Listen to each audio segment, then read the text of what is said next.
or what she was supposed to become. So instead of striding out into the world to confront it, Baby hid inside a summer resort on the edge of Bitboro Lake, inside a town so boring it was simply called Lakeside, home to 672 people. Inside a dive bar called the Bloody Parrot, with ceilings that were caving in.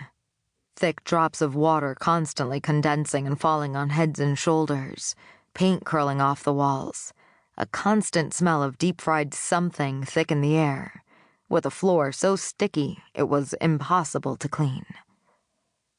And now here's Baby, stuck, 29 years old, eyes closed to the world, waiting for a breath, for a reason, for a slap to the cheek, God, anything, to force her eyes open, to wake the fuck up.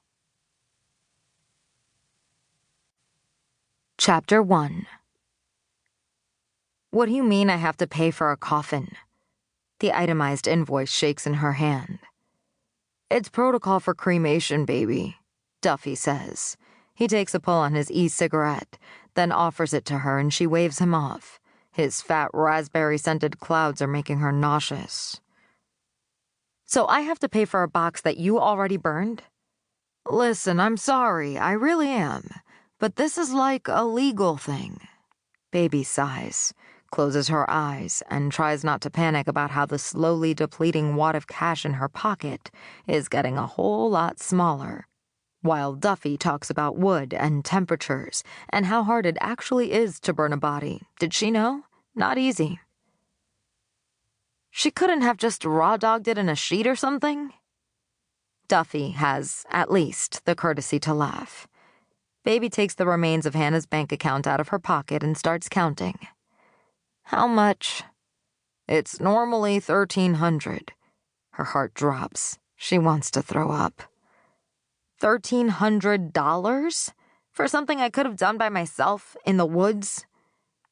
We already agreed on the price, Duffy says. And he's right. Baby knows he's right.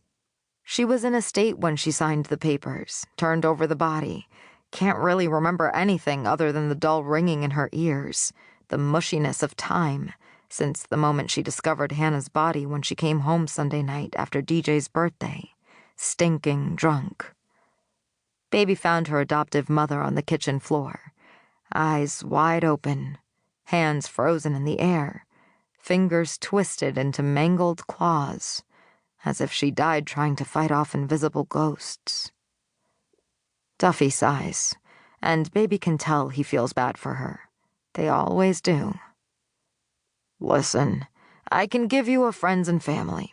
I can do it for $750, because it's you, and we all loved Hannah. Baby grins a little. Friends and family deal at the crematorium. Jesus. Hey, it's a funeral home, Duffy says, then softens, remembering that he likes Baby. They always remember. She counts out the cash fast, used to it, reminds her of the end of the night at the bar.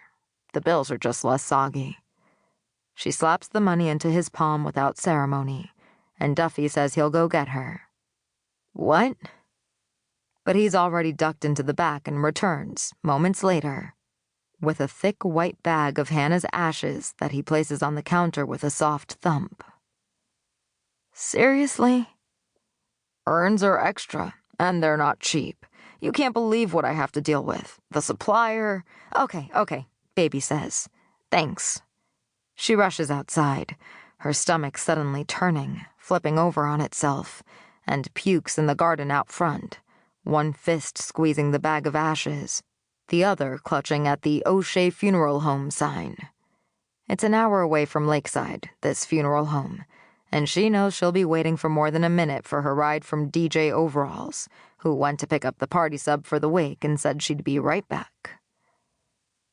Baby spits, then digs into her backpack for a beer, the warm cans at the bottom, grabs one and cracks it open, takes a swig and cleans the vomit out of her mouth.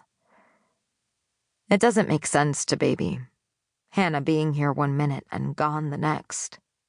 It should make sense. Hannah was...